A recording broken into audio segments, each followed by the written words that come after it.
Il était une fois une femme qui régnait sur des terres plus vastes que les royaumes dont beaucoup d'hommes osaient rêver. Elle s'appelait Makeda. Vous la connaissez peut-être comme la reine de Saba, mais ce que peu savent, c'est que son histoire commence bien avant son accession au trône. Avant sa célébrité, avant sa rencontre avec Salomon, elle était déjà choisie pour quelque chose de plus grand. Makeda naquit dans un pays d'abondance et de puissance, dans un royaume qui s'étendait du sud de l'Arabie jusqu'au cœur de l'Afrique. Son peuple était prospère, ses dieux nombreux, et son commerce touchait les nations. Mais ce qui rendait cette femme exceptionnelle, ce n'était ni l'or, ni la soie, ni les temples érigés en son nom. C'était l'esprit qui brûlait en elle. Dès sa naissance, mon père avait déjà consacré sa vie à un but. On raconte qu'à sa naissance, la lumière emplit le palais et qu'un parfum inédit imprégna les couloirs. Ce n'était pas seulement la naissance d'une princesse, c'était le signe d'une promesse. Son père, le roi Béra, le savait. C'est pourquoi il lui donna un nom synonyme de grandeur. Makeda serait plus qu'une souveraine, elle serait un lien, un pont entre des royaumes, entre des croyances, entre des mondes qui n'auraient jamais imaginé se rencontrer. Car tel est le plan de mon père. Il emprunte des chemins improbables et, à travers des personnes improbables, il sème le changement éternel. Et vous, êtes-vous attentif aux signes qui apparaissent autour de vous? Avez-vous déjà entendu parler de Cham, le fils de Noé? Après le déluge, mon père a dispersé les peuples sur la terre. C'est de Cham que sont nés les Éthiopiens. Parmi ses descendants se trouvait Cush, et de Cush est venu un homme nommé Saba, fondateur d'un royaume aussi ancien que les premiers autels érigés au ciel. C'est de cette lignée que naquit Makeda. Elle était la fille du roi Béra et de la reine Isménie. Mais ce n'était pas seulement du sang royal qui coulait dans ses veines, c'était une vocation. L'esprit de leadership, de justice et de sagesse l'entourait depuis avant son premier cri. Même dans le ventre de sa mère, des rêves prophétiques annonçaient que le bébé inaugurerait une ère nouvelle pour le peuple de Saba. Et lorsque mon père marquera une génération, aucun trône ni aucune tradition ne pourra empêcher l'accomplissement de son plan. Le peuple s'attendait à ce que seuls les hommes règnent. Mais il a choisi une femme. Car pour mon père, ce n'est pas le sexe qui compte, c'est le cœur. Et le cœur de Makeda brûlait déjà de la flamme de la vérité. Portez-vous aussi quelque chose d'héréditaire? Je ne parle pas de nom de famille, mais de but. Y a-t-il quelque chose dans votre histoire qui vous dépasse? Car ce que mon père a commencé dans vos ancêtres, il veut l'accomplir en vous. La nuit de la naissance de Makeda, le ciel s'inclina au-dessus de Saba. Une lueur inhabituelle enveloppa le palais. Les gardes, stupéfaits, aperçurent de la lumière là où il y avait de l'ombre. Et l'air exhalait un doux parfum, comme si la création respirait l'espoir. Ce n'était pas un enfant ordinaire, c'était une réponse. Le roi Béra comprit. Il prit sa fille dans ses bras et vit dans ses yeux le reflet de choses qu'il ne comprenait pas encore, mais qu'il savait plus grandes que son règne. Et là, sans hésitation, il lui donna un nom, Makeda. Un nom qui, dans sa langue, signifiait la grande. Et grande elle serait, non seulement par son pouvoir, mais aussi par son esprit. Alors que beaucoup s'accrochent à la gloire visible, mon père œuvre souvent dans l'invisible. La véritable grandeur ne commence pas par des couronnes, elle commence par la lumière. Elle commence par un signe que seuls les attentifs perçoivent. Makeda était l'un de ces signes. Combien de fois mon père envoie-t-il des lumières silencieuses autour de vous, sans que vous ne les remarquiez? Toutes les révélations ne sont pas bruyantes. Parfois, c'est juste une odeur différente dans l'air. L'avez-vous remarqué? Dès son plus jeune âge, Makeda ne s'intéressait ni aux jeux ni aux bijoux. Sa soif était ailleurs. Elle passait ses journées à la bibliothèque du palais, entourée des plus grands érudits du royaume. Elle lisait sur les royaumes antiques, l'astronomie, la politique, les étoiles et les dieux vénérés par son peuple. Mais rien de tout cela ne lui suffisait. Quelque chose en elle aspirait à davantage. Ses professeurs étaient émerveillés par son intelligence. Son esprit était vif, mais c'était son cœur qui les animait. Elle ne recherchait pas la connaissance par vanité. Elle voulait comprendre le monde pour mieux le servir. Car, même sans le savoir, l'esprit de mon père la guidait déjà. Et voyez-vous, beaucoup pensent que la sagesse est l'apanage des personnes âgées ou des croyants. Mais mon père peut éclairer même le cœur d'un enfant. Ce qui définit quelqu'un, ce n'est pas sa durée de vie, mais sa soif. Et Makeda avait faim, soif de justice, de vérité, d'éternité. Et vous, avez-vous nourri votre esprit de ce qui compte vraiment? Ou avez-vous été distrait par ce qui brille, mais ne transforme pas? Makeda était encore jeune lorsque les trompettes du deuil résonnèrent dans le palais. Une épidémie ravagea le royaume. Et parmi les nombreuses victimes figuraient le roi Béra et la reine Isménie. En un instant, la jeune fille aux yeux brillants se retrouva devant un trône vide. Au milieu du chagrin, un appel. Avant sa mort, son père rompit la tradition qui empêchait les femmes de régner. Il déclara, devant tous, que sa fille était l'héritière légitime. Et personne n'osa le contester, non par peur, mais par conviction. Le peuple voyait en elle non seulement une successeur, mais un espoir. À 15 ans, Makeda devint reine d'un empire vaste, complexe et convoité. Et même blessée par la perte, elle n'hésita pas. Elle assuma ce rôle avec humilité et fermeté, car la souffrance, abandonnée à mon père, se transforme en force. Parfois, les couronnes nous sont données dans les larmes, et c'est dans la douleur que mon père suscite les dirigeants. Toutes les tragédies ne sont pas une fin. Certaines sont une naissance. Qu'avez-vous fait de la douleur que vous avez vécue? Vous a-t-elle endurci ou façonné? Le royaume de Saba était plus qu'un point sur la carte. Il était le lien entre les continents, entre les cultures, entre les mondes. Ses routes commerciales traversaient déserts, mers et montagnes. Ses caravanes transportaient mireilles, épices, or et soie, jusqu'aux confins du monde. Et tout cela passait par Makeda. La capitale, Marib, était un joyau du monde antique. Des temples majestueux s'élevaient en l'honneur des dieux locaux. L'architecture défiait le temps. Le système d'irrigation était si perfectionné que beaucoup le qualifièrent de miracle. Les écrits sabiens faisaient écho à la poésie. L'art était florissant. C'était une civilisation vivante, fière et riche. Et pourtant, au cœur de tout cela, Makeda n'était pas perdue.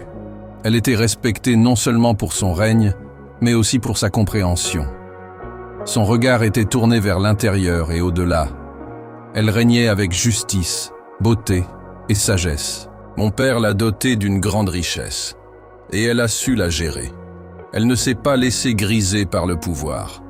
Pourriez-vous conserver votre essence même lorsque tout est entre vos mains? La richesse met l'âme à l'épreuve, bien plus que la pauvreté. À Saba, chaque ville avait son propre dieu. Il y avait la déesse Lionne, symbole du soleil brûlant, et le dieu ancien, seigneur de la lune mystérieuse. Makeda, comme tous les habitants de sa nation, fut élevé dans ses cultes, rituels, sacrifices, fêtes. C'est ainsi qu'il cherchait un sens à l'invisible. Mais en elle, quelque chose clochait. Bien qu'elle respectât la foi de son peuple, Makeda avait le sentiment que les dieux qu'il vénérait n'étaient que l'ombre d'une vérité plus grande. Les cieux semblaient trop vastes pour être dominés par tant de noms, et aucun d'eux ne répondait à ses questions les plus profondes. Mon père murmurait déjà à son cœur, et là où il y a de la sincérité, il se manifeste. Makeda était une chercheuse, et ceux qui cherchent vraiment trouvent. Il est facile de suivre les traditions lorsqu'on en est entouré. Ce qui est difficile, c'est de se demander si ce dont on hérite est véritablement transformateur. Avez-vous déjà remis en question ce qu'on vous a enseigné? La foi que vous avez reçue est-elle un héritage ou une rencontre? Makeda ne ressemblait ni au roi voisin, ni au monarque de son époque. Alors que beaucoup aspiraient à des armées plus importantes ou à des palais plus luxueux, elle recherchait quelque chose de plus difficile à atteindre, la sagesse. Dans les palais de Marib, elle entendit parler de peuples lointains, de cultures anciennes, de légendes concernant un Dieu unique qui ne résidait ni dans la pierre ni dans les images. Ses conseillers lui conseillèrent d'ignorer ces histoires. Mais la curiosité que mon père avait semée en elle ne pouvait être apaisée. Elle croyait que toute véritable sagesse provenait d'une source unique, même si elle ignorait encore le nom de cette source. Et cette inquiétude, que beaucoup percevaient comme une déviation, était en réalité une vocation. Makeda comprit qu'un souverain fort a besoin de plus que de force. Il a besoin de lumière. Et plus elle cherchait, plus elle réalisait que les dieux dont elle avait hérité étaient comme des échos, tandis que son esprit aspirait à une voix. Elle aspirait à trouver la source de la vérité, même si cela impliquait de laisser derrière elle tout ce qu'elle connaissait. Cherchez-vous encore, ou vous contentez-vous de ce que vous avez déjà entendu? Mon père parle à ceux qui ne se contentent pas de réponses toutes faites. C'est alors que le nom d'un roi résonna dans les palais de Saba. Un homme qui, disait-on, avait reçu la sagesse directement du ciel, qui gouvernait Israël avec justice et qui avait construit un temple magnifique à un Dieu invisible, Salomon. Makeda ne le connaissait pas, mais quelque chose s'éveilla en elle. Elle avait entendu dire que ce roi résolvait les énigmes, jugeait avec justice et dirigeait son peuple d'une main ferme et juste. Plus encore, on disait que sa sagesse valait plus que l'or, et cela, pour Makeda, était irrésistible. Que pouvait-elle apprendre de quelqu'un qui approchait si près du mystère divin? C'est alors qu'il prit la décision qui allait changer son destin. Elle partirait pour Jérusalem, non par vanité, ni pour le pouvoir, mais pour découvrir de ses propres yeux la source de cette sagesse. Une femme, un trône, une caravane, et un cœur avide de vérité. On pourrait s'attendre à ce que les rois recherchent d'autres rois. Mais voyez-vous, les vrais sages n'ont pas honte d'apprendre. La question est, êtes-vous prêt à traverser des déserts pour entendre une vérité qui peut tout transformer? Makeda ne partit pas précipitamment. Elle savait qu'un tel rassemblement méritait le respect. Il réunit les plus nobles de sa cour, les artisans les plus talentueux, et remplit des dizaines de chameaux d'or, de myrrhe, d'épices rares et de tissus resplendissants comme le soleil. Ce n'était pas de l'ostentation, c'était de l'honneur. Et mon père est satisfait de ceux qui honorent ce qui est saint. Le voyage fut long, des jours et des nuits dans la chaleur du désert, affrontant des tempêtes de sable et empruntant des sentiers périlleux. Mais son cœur ne vacillait pas. Chaque pas était une prière silencieuse. Chaque arrêt, une préparation à ce qui allait arriver. Ses serviteurs virent une reine. Mais le ciel vit un pèlerin. À l'approche de Jérusalem, Makeda ignorait ce qu'elle allait trouver. Elle sentait seulement que sa vie ne serait plus jamais la même. Et elle avait raison. Parfois, une rencontre est plus qu'une simple visite. C'est un moment décisif. Un appel invisible qui sépare l'avant de l'après. Combien de fois mon père vous a-t-il appelé à quitter votre zone de confort? Combien de fois le chemin a-t-il été ardu, mais vous saviez que quelque chose de sacré vous attendait au bout? Lorsque Makeda arriva enfin à Jérusalem, elle ne fut pas accueillie comme une étrangère, mais comme quelqu'un attendu depuis longtemps. Salomon, entouré de ses conseillers, sortit à sa rencontre avec honneur et révérence.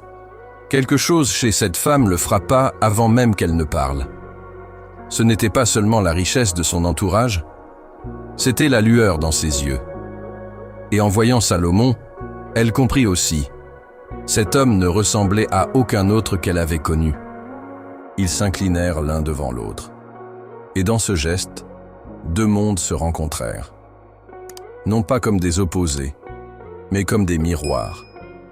Pendant des jours, ils échangèrent paroles, gestes et silences.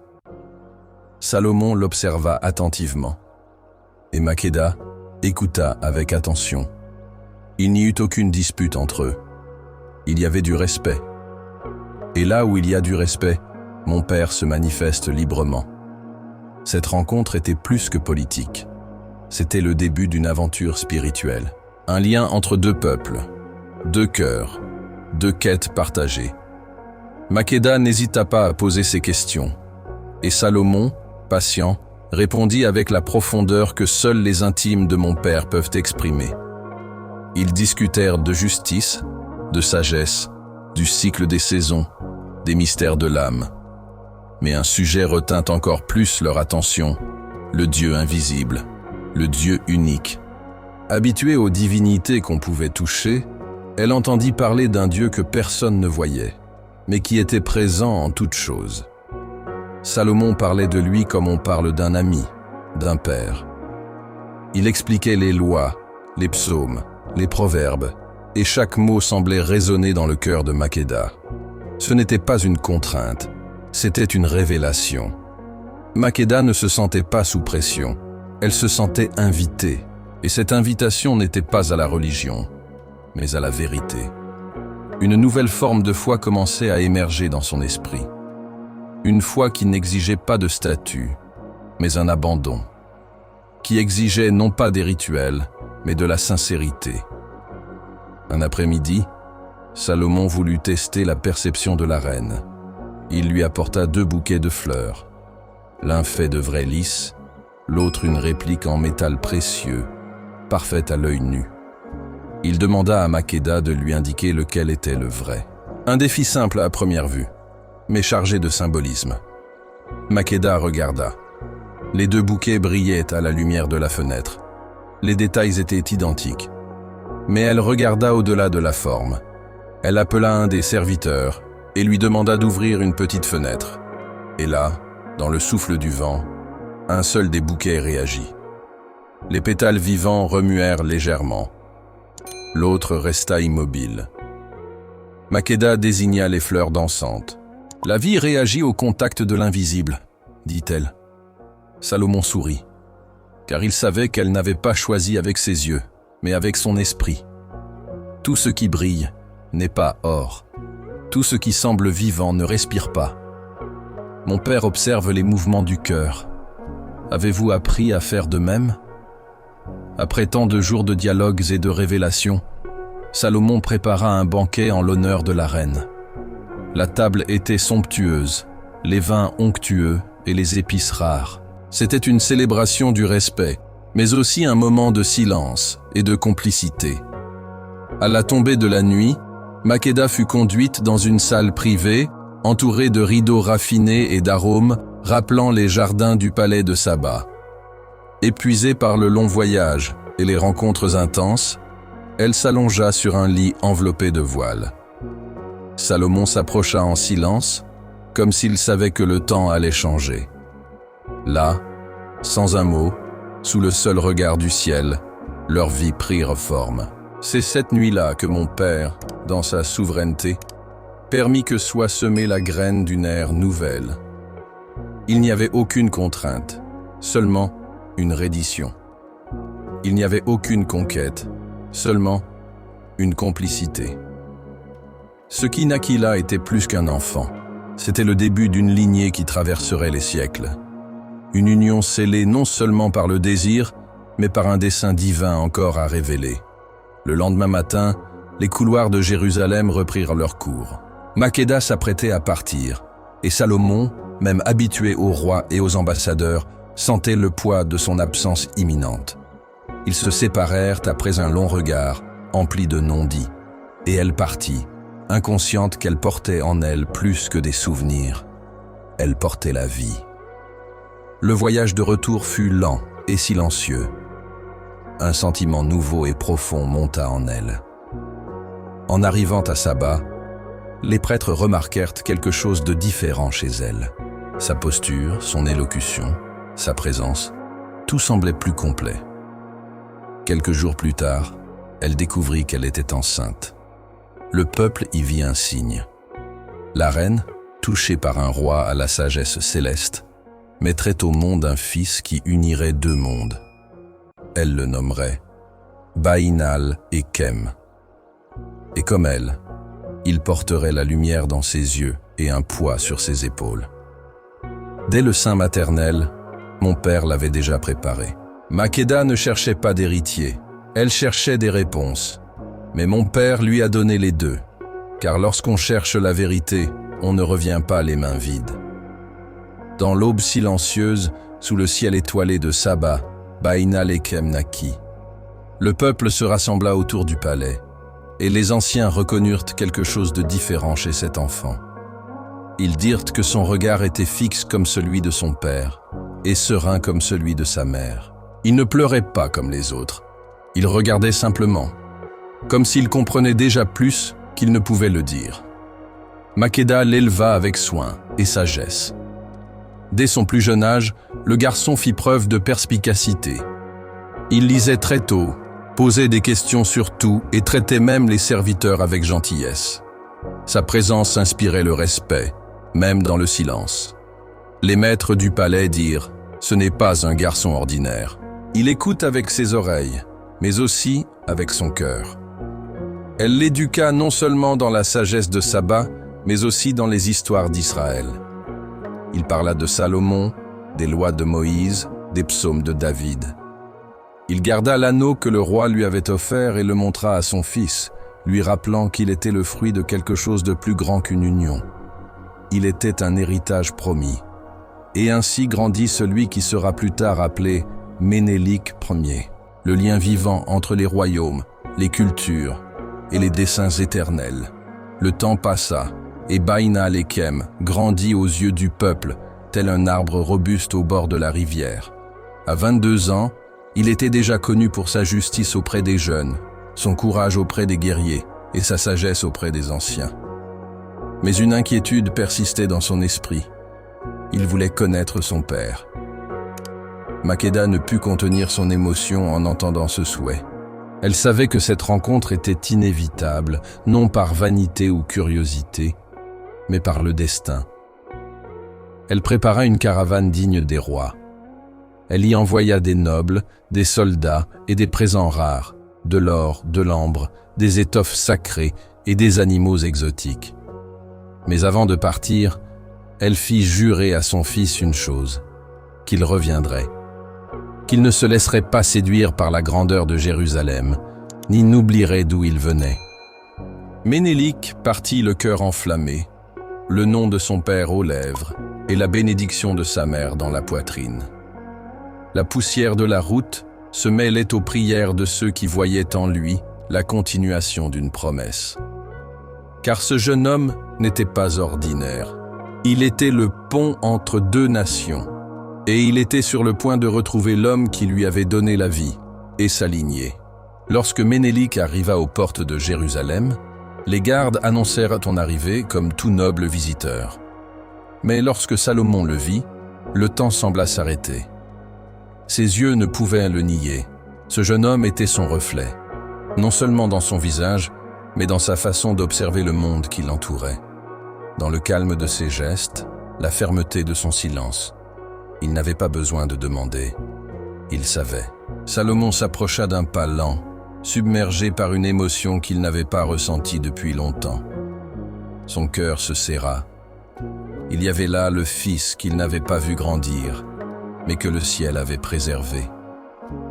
Ménélik s'inclina devant lui, non pas en sujet, mais en héritier. Et Salomon le souleva d'une étreinte qui scellait plus que le sang. Elle scellait l'accomplissement d'un plan divin.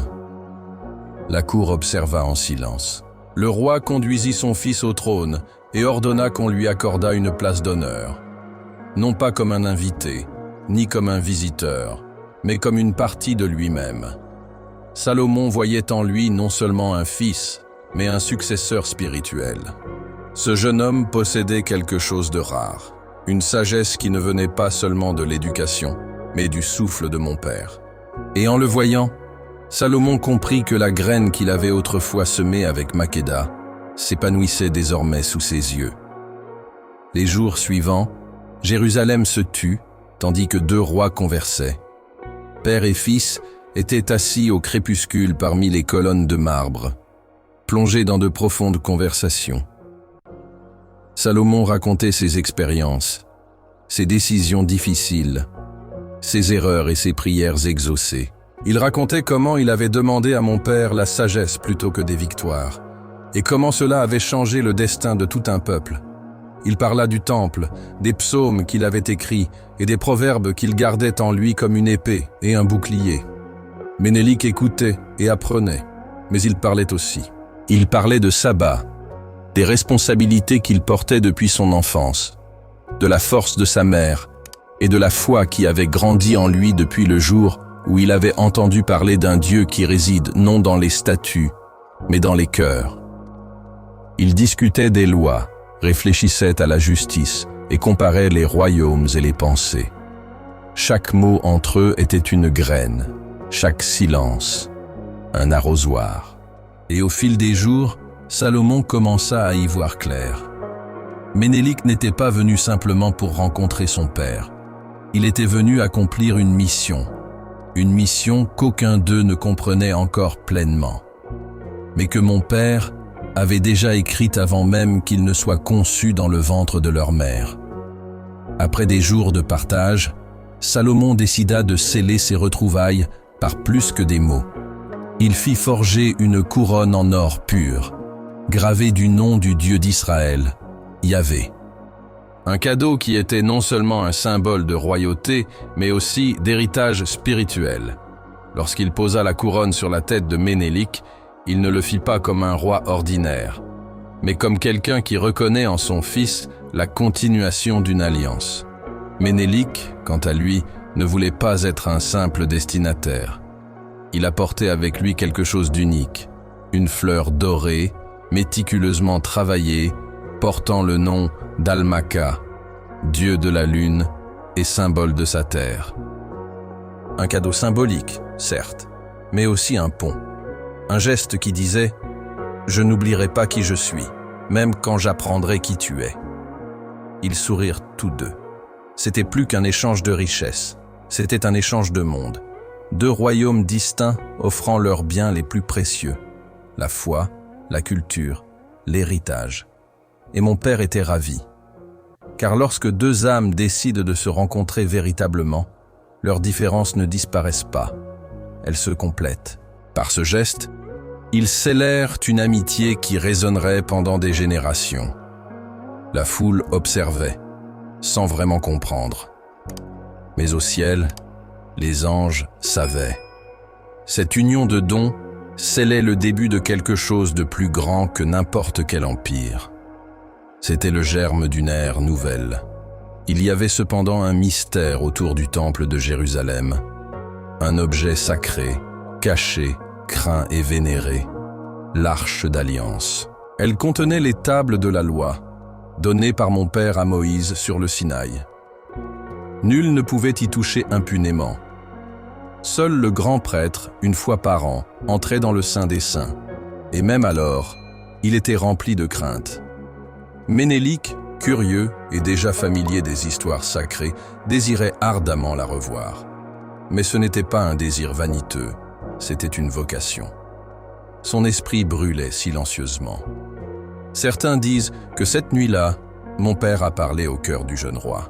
D'autres disent que c'était son zèle pour le peuple de Saba qui avait besoin de lumière.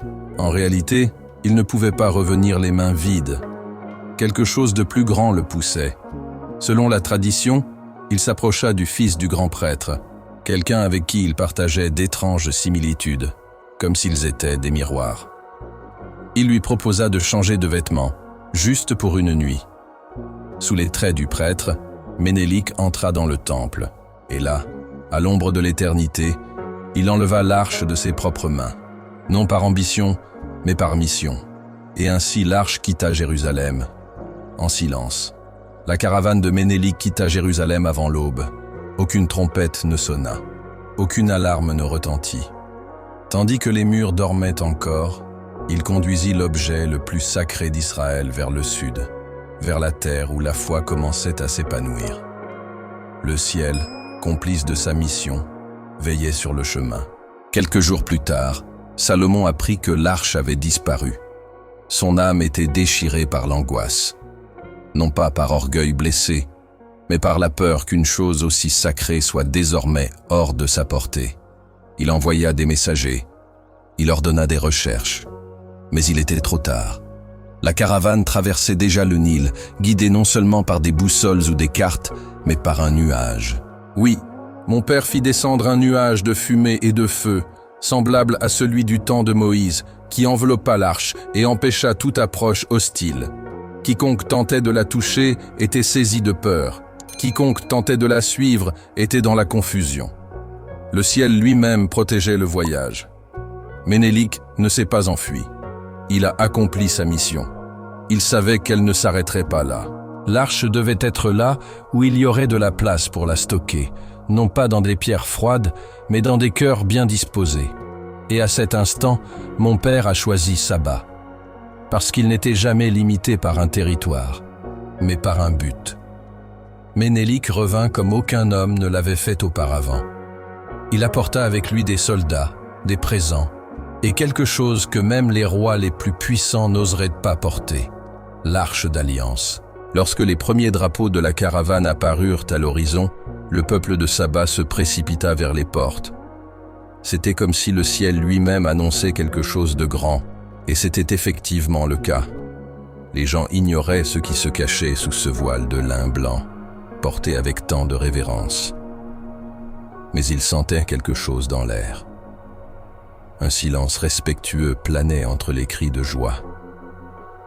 Lorsque Makeda le vit, elle courut à la rencontre de son fils, mais avant de l'embrasser, elle s'agenouilla. Elle le sentit. L'esprit de mon père était là. L'arche fut transportée au lac Tana, où elle serait protégée par des moines triés sur le volet. Elle ne fut pas conservée dans un palais, mais dans un lieu sacré, un autel de simplicité, où la présence de Dieu ne serait pas masquée par la peur, mais honorée par la dévotion. Et sur cette île, loin du tumulte des rois, une foi silencieuse mais vivante naquit. Makeda le savait. Son peuple ne serait plus jamais le même. L'Éthiopie, autrefois enveloppée de traditions et de symboles lointains, portait désormais l'essence de la vraie foi. La présence qui résidait parmi les chérubins et les prêtres s'implantait désormais au cœur d'une nouvelle nation. Le peuple de Saba ne considérait plus Ménélik comme un prince. Il voyait en lui quelque chose de plus. Un homme qui portait en lui deux héritages, la sagesse de Salomon et le courage de Makeda. Acclamé par tous, le peuple réclamait son couronnement. Et Makeda, dans sa maturité, savait qu'il était temps de passer le relais.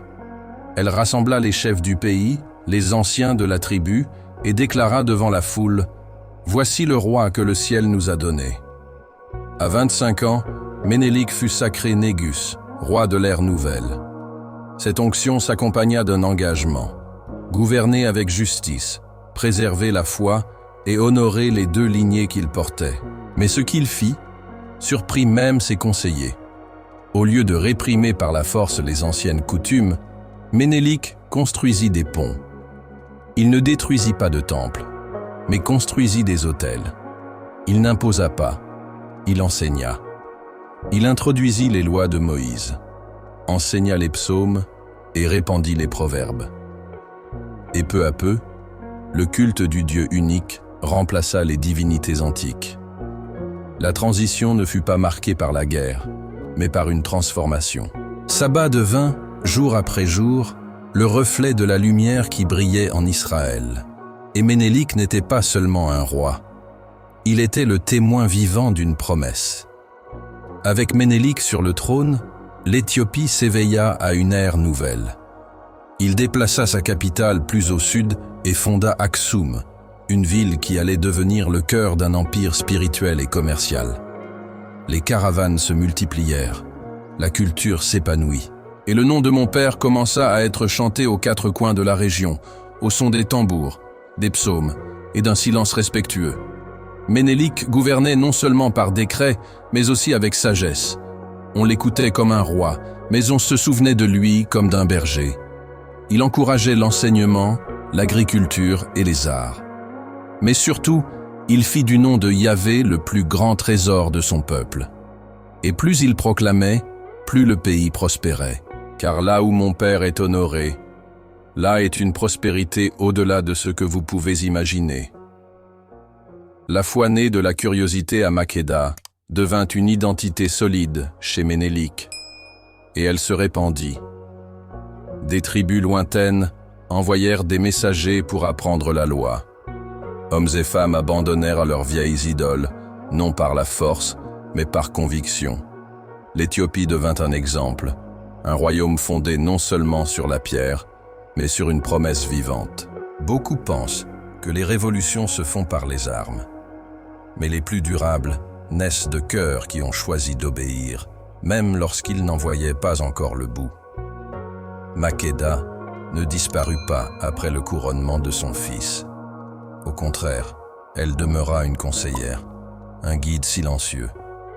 Elle savait que le leadership ne s'arrête pas à la transmission de la couronne. Il change simplement de forme. Et dans les années qui suivirent, elle se consacra à bâtir quelque chose d'encore plus grand, l'esprit de son peuple. Déjà dévouée au Dieu d'Israël, elle bâtit des temples en l'honneur du seul digne. Elle rassembla les anciens, transmit des lois et enseigna aux plus jeunes les paroles de Salomon. Ces édifices n'étaient pas seulement beaux, ils étaient profonds. Elle bâtit le palais de Maconas, fonda des maisons de sagesse et renforça le culte du Dieu invisible qui régnait désormais sur les cieux de Saba. Parallèlement, il n'oublia pas les biens matériels. Il rétablit les routes commerciales, signa des traités avec des royaumes lointains et protégea son peuple des envahisseurs. Même face à la guerre avec le royaume d'Imyar, il maintint l'équilibre. Il instaura la paix, non par faiblesse, mais par sagesse. Et cette paix apporta à son peuple une stabilité jamais vue auparavant. Makéda régna près d'un demi-siècle. Et lorsque sa santé commença à décliner, elle se retira dans la prière. Non pas pour fuir le monde, mais pour se préparer à sa rencontre avec le Créateur. Car elle savait que sa mission sur terre était presque accomplie, mais que son nom commençait seulement à résonner dans l'éternité. La fin de Makéda ne fut pas marquée par la tragédie, mais par la paix. Selon certaines traditions, elle mourut au Yémen, berceau du royaume de Saba. D'autres affirment qu'elle mourut en Éthiopie, déjà âgée, contemplant ce qu'elle avait bâti de ses propres mains. Où qu'elle fût, son esprit ne fut pas enterré avec son corps. Il demeura dans les pierres d'Aksum, dans les récits des anciens, dans la foi de ses enfants. Elle n'a pas demandé de statue ni de monument. Pourtant, de nombreux lieux ont porté son nom. Dans les villages, dans les montagnes, le long des routes anciennes. Le peuple ne l'a pas oublié, car personne n'oublie ceux qui plantent avec détermination. Makéda est devenue plus qu'une reine. Elle est devenue un symbole. L'Église orthodoxe éthiopienne l'a canonisée. Les anciens la qualifient de sainte. Mais ce n'est pas la gloire qui l'a consacrée, c'est son dévouement. Sa quête de vérité, son courage de changer, son humilité à écouter et à enseigner. Elle aurait pu rester confinée au trône, mais elle a choisi de s'en détourner.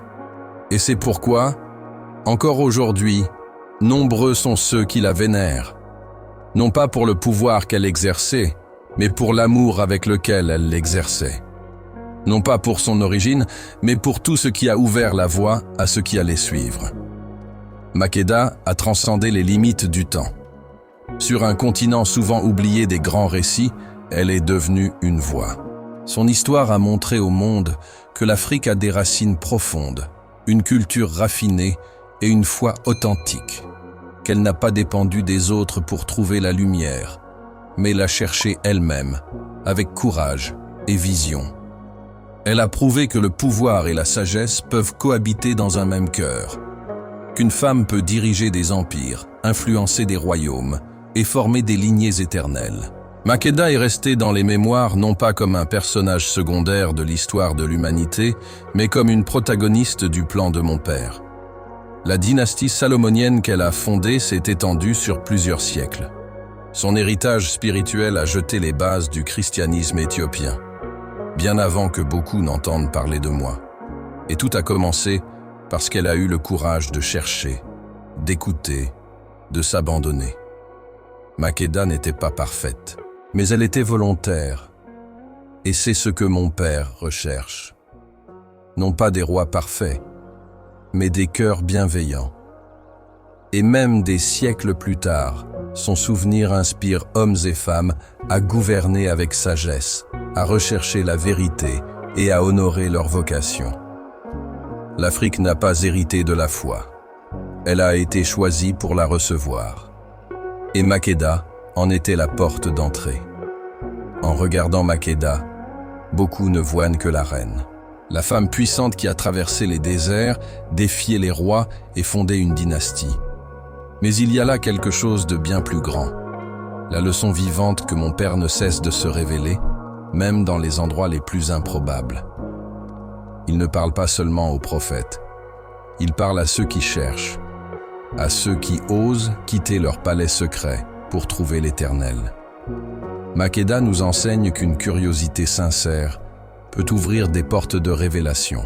Que lorsque quelqu'un s'oriente vers la sagesse, même sans connaître encore la vérité, mon père répond « Elle n'est pas née avec la connaissance du Dieu unique, mais elle a eu l'humilité d'écouter et le courage de croire. Et lorsqu'elle a cru, elle ne l'a pas gardé pour elle. Elle l'a partagé avec son peuple, a enseigné à son fils et a façonné un avenir nouveau. Leur histoire nous montre aussi qu'il n'y a pas de barrières insurmontables entre les cultures lorsqu'il y a respect. Makeda et Salomon étaient différents, mais ce qui les unissait, c'était le désir de comprendre et non de dominer. C'est pourquoi, à ce jour, leurs histoires ne peuvent être racontées séparément.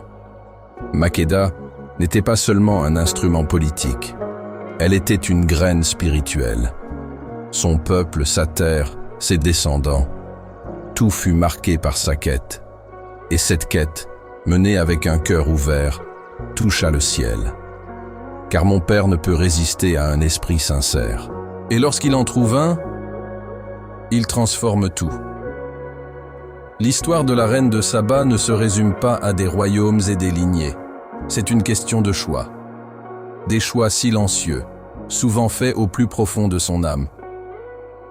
Makeda aurait pu se contenter de la richesse de son peuple, des dieux hérités, du trône établi. Mais elle choisit de chercher plus loin. Et cette quête lui demanda du temps, des efforts, de l'exposition et de l'inconfort. Mais elle mit au jour quelque chose qui allait changer non seulement son histoire, mais celle de nations entières. Et Ménélik, tu avais le choix aussi. En arrivant à Jérusalem, tu aurais pu profiter de ta position, te perdre dans le luxe, oublier tes origines. Mais tu as choisi d'obéir. Tu as choisi de porter l'arche. Tu as choisi de revenir. Et grâce à cette décision, la foi a franchi les frontières. Et le nom de mon père a trouvé un terrain fertile dans un pays lointain. Vous vivez dans un monde où tout réclame votre attention. Mais au fond, les mêmes choix demeurent. Se contenter ou s'élever. Honorer ce qui leur a été donné ou rechercher quelque chose de plus grand. Accumuler pour eux-mêmes ou multiplier ce qui leur a été donné. Mon père continue d'appeler des gens comme Makeda. Des gens qui ont le courage de traverser des déserts, de remettre en question leur héritage, de s'ouvrir à ce qu'ils n'ont jamais vécu. Il continue de regarder les cœurs bien disposés et imparfaits, car c'est là, à mi-chemin entre le doute et la foi, qu'il fait naître de nouvelles histoires. Et maintenant, c'est votre tour. Que choisirez-vous? Mes frères, si vous êtes restés jusqu'à la fin et que vous avez profité de ce moment que nous avons partagé ensemble, je vais vous demander encore une fois de nous aider à grandir et à atteindre plus de personnes. Abonnez-vous à cette chaîne Partagez cette vidéo avec vos amis et vos proches. Diffusez du contenu de qualité autour de vous. Cela ne fera pas seulement du bien à votre cœur, mais aussi à chaque personne que ce message pourra toucher. Je vous souhaite une journée pleine de paix, que mon Père bénisse et prenne soin de chacun de vous. Et n'oubliez pas, nous nous retrouverons très bientôt pour un nouveau moment de partage et de connaissance ici sur cette chaîne.